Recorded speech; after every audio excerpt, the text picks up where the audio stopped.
Good morning, ladies and gentlemen. Welcome to my new video. And in today's video, I'm going to be talking about the Iran-Israeli conflict, and I'm going to be talking about Iran preparing to buy a brand new air force from China.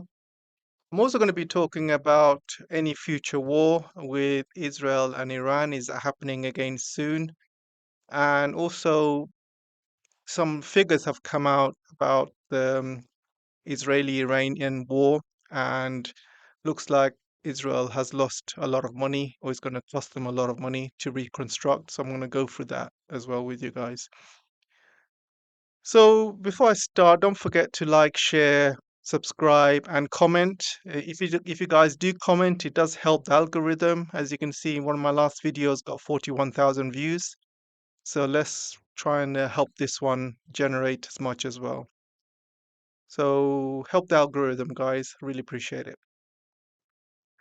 So Iran is looking to buy a brand new air force from China. These jets are J10C, which is the latest variant. Very effective against the war with India when Pakistan shot down a number of Indian jets, including 4 or 5 Rafale jets, state-of-the-art jets.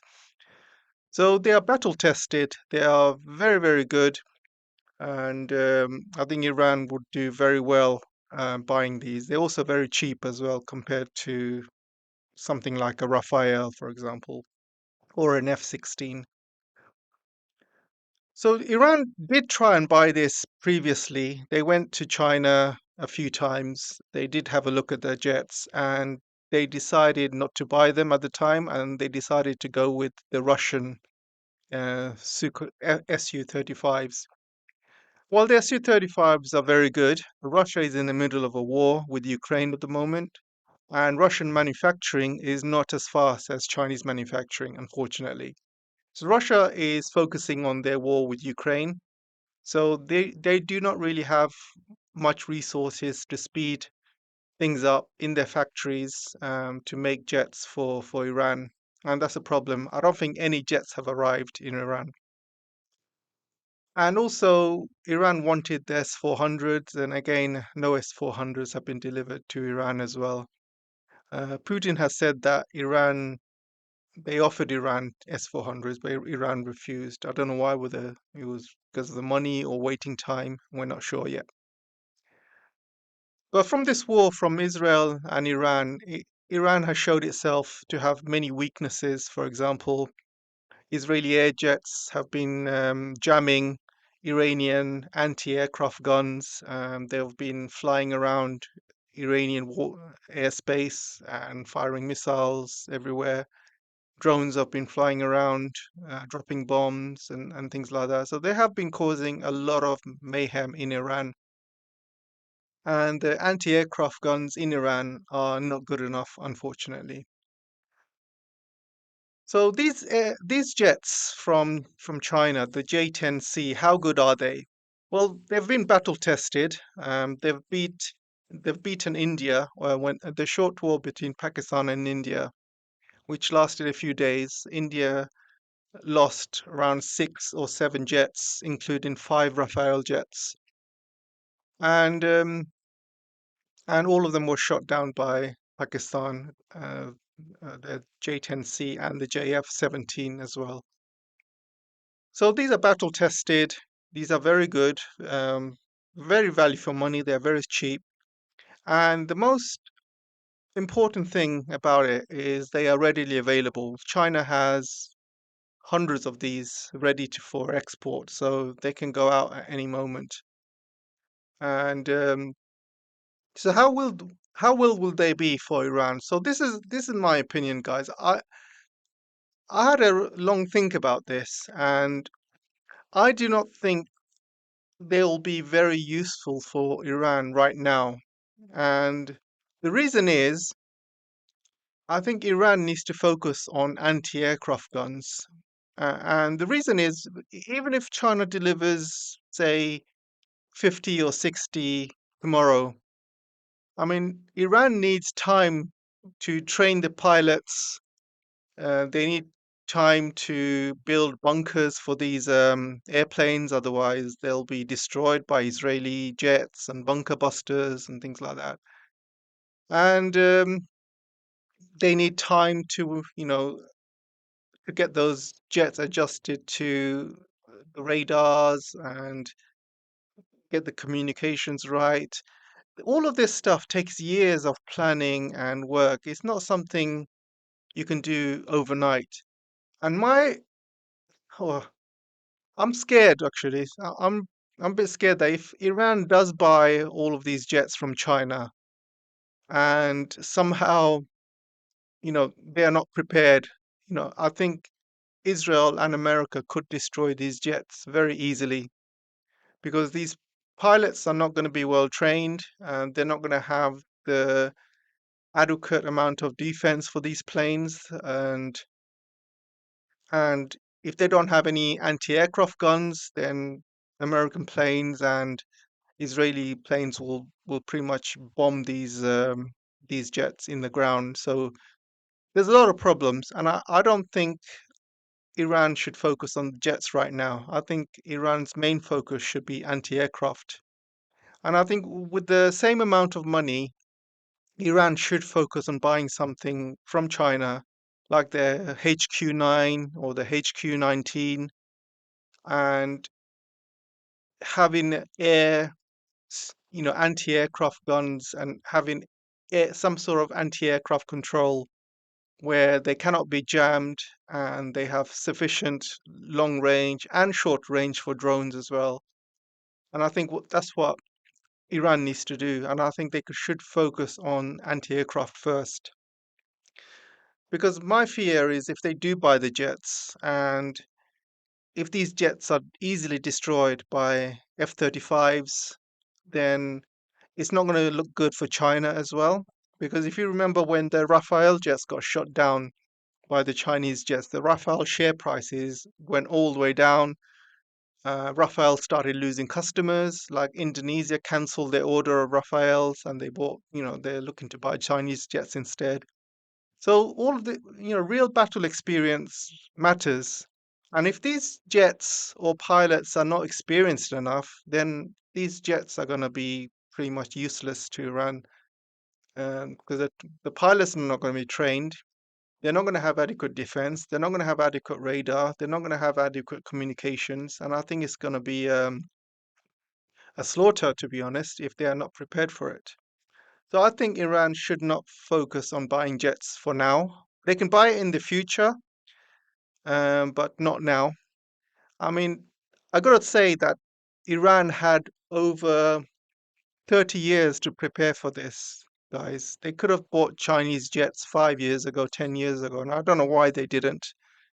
And maybe they thought the Chinese jets were inferior or they're not good enough like Western. It's just, it's not a good attitude to have, to be honest. You should have, first of all, got your air defenses and jets prepared because you know that an attack was coming from Israel. All of this attack from Israel, United States, has been decades in planning. They've been looking to attack Iran since the 80s, 90s, and they used Saddam for it, and that didn't work, and they were looking to kind of attack Iran in other ways as well. So they should have been more prepared. But we are where we are right now, and I think Iran needs to first of all focus on anti-aircraft stuff rather than jets. They can still buy a few jets. I think if they buy maybe a few, even if they buy 50 and they hide them around Iran, maybe hide them around east of Iran somewhere. And in the meantime, they can train the Iranian jets for a couple of years, and when they're ready, then they can fly. But you know, you cannot fly these jets until everything is ready. When Pakistan shot down the Indian jets, they had everything ready in place. They had the jets in place, the pilots were training for years, they had the radar in place, they had all the communications, all the guidance systems, all the satellite links, all the communications, all the intelligence, everything was perfect. And this is how they managed to shoot down the Indian jets. Everything needs to be perfect. And right now, there's a lot of military infrastructure that needs to be done in Iran, and that needs to be fixed. And I think they are probably much better using that money for anti-aircraft. And that's my opinion, guys. So I want you to also talk about, do you think there's going to be another attack by Israel on Iran? And I think they are, because if you look at all the, Israel is getting a lot of weapons over the last few weeks. They are getting supplies from America, from UK, from Europe, from NATO. There are supplies coming around the clock. And I think when Israel is fully supplied again, I think they will attack again. And and that's what they do, Israel. They never stay with a ceasefire. And like they did with all the other countries like Lebanon and Syria. Once they start a war with you, they never stop. Even if there's a ceasefire, they'll continue bombing. And that's what they're going to do.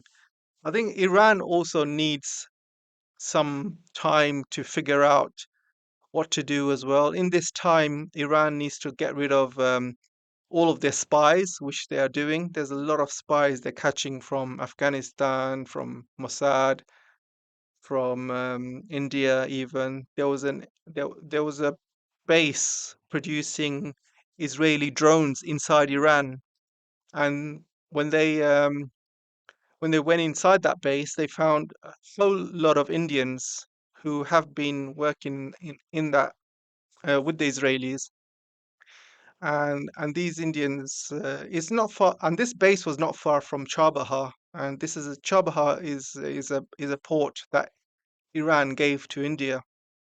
So the Indians were using this port and you know the land around it to kind of make these drones for Israelis, and then these drones were used to do attacks inside Iran.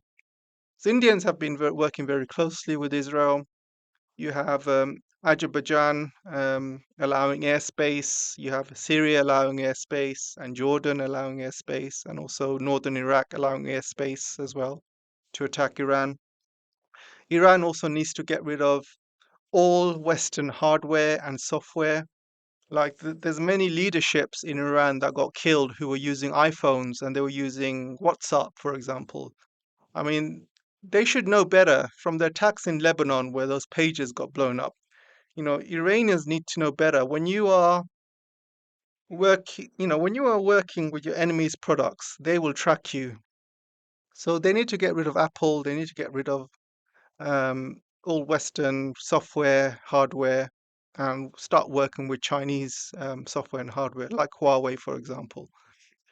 And yeah, and they just need to start cleaning house. I think this attack from Israel has shown a lot of weaknesses in Iran, and I think Iran needs to needs this time to fix that, and I think they will, hopefully. So yeah, there is another attack coming, and I think they'll carry on attacking those nuclear sites, and I think America will help them as well. So Iran cannot rest until kind of that time comes again. So my next story, I wanted to talk about the damage that Iran did to Israel. So in some articles like this, I've seen says that Israel faces 12 billion in losses. This was at least like a week ago, but I'm seeing a lot of figures.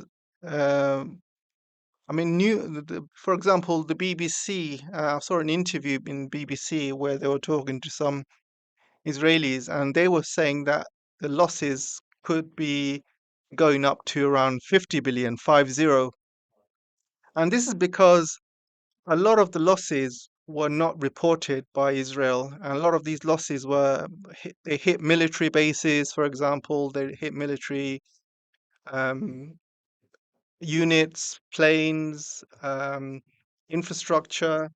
And it's only now they're realizing how much money they have potentially lost. We're talking about 50, 60 billion here. Donald Trump has given half a billion to Israel today. He signed that off as aid, a military aid. So American taxpayers are paying that again and again, while Americans are homeless, living paycheck to paycheck. They happily give away more money to Israel.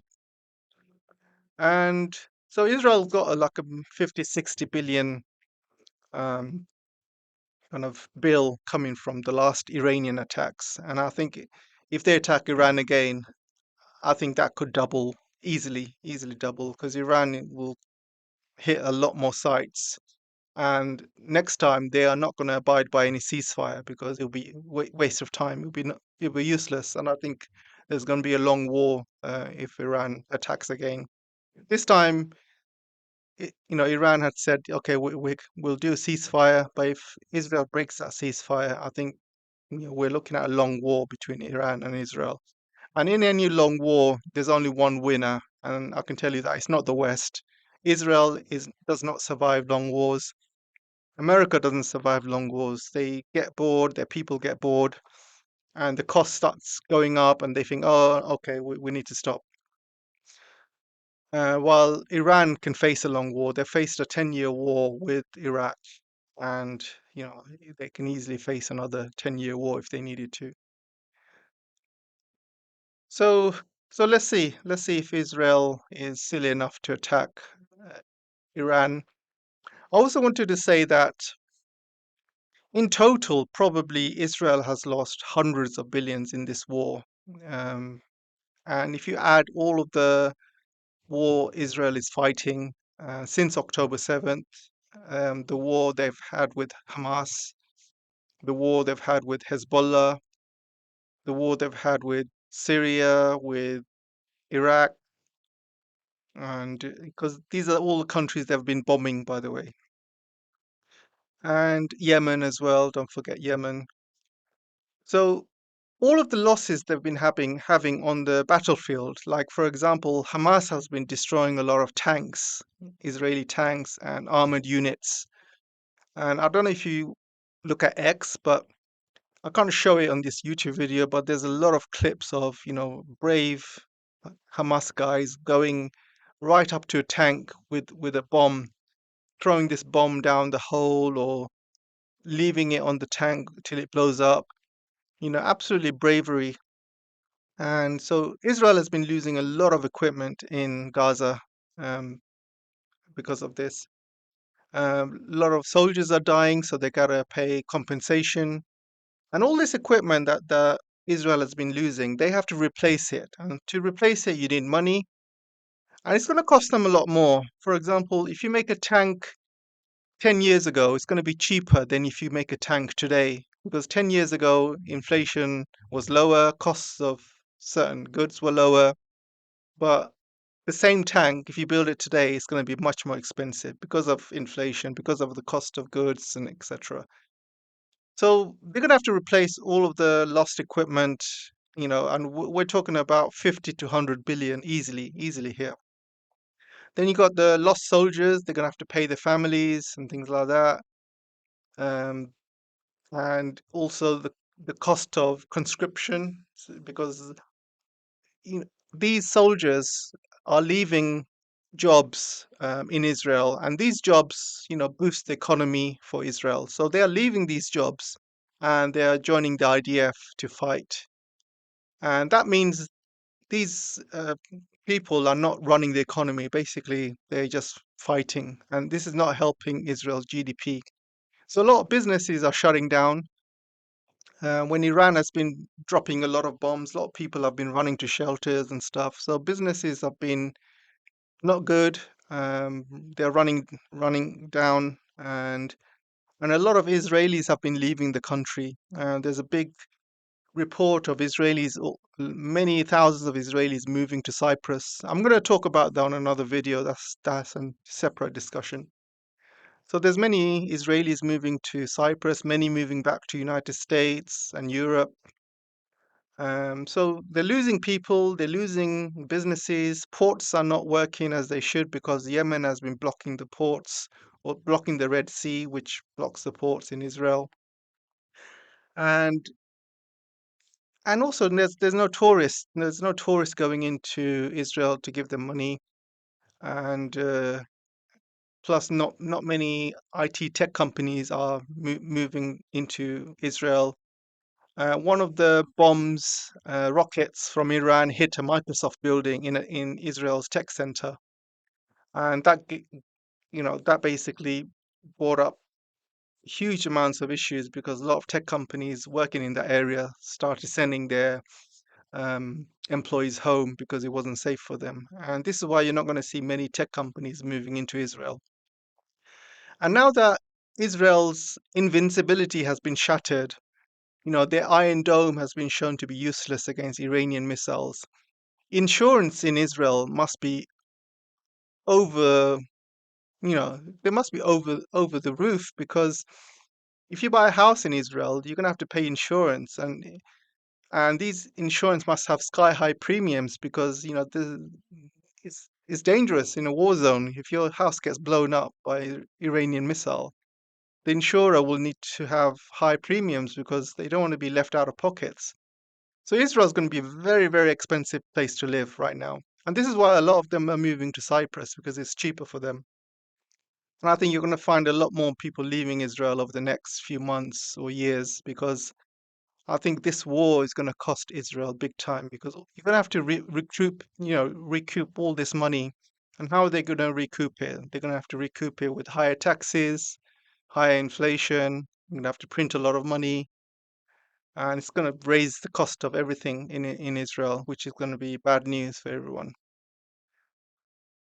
So yeah, that's what I wanted to kind of say, really. Let me know what you guys think, and I'll see you in the next video. Don't forget to like and share, and go in the comment section as well. Thank you. Bye.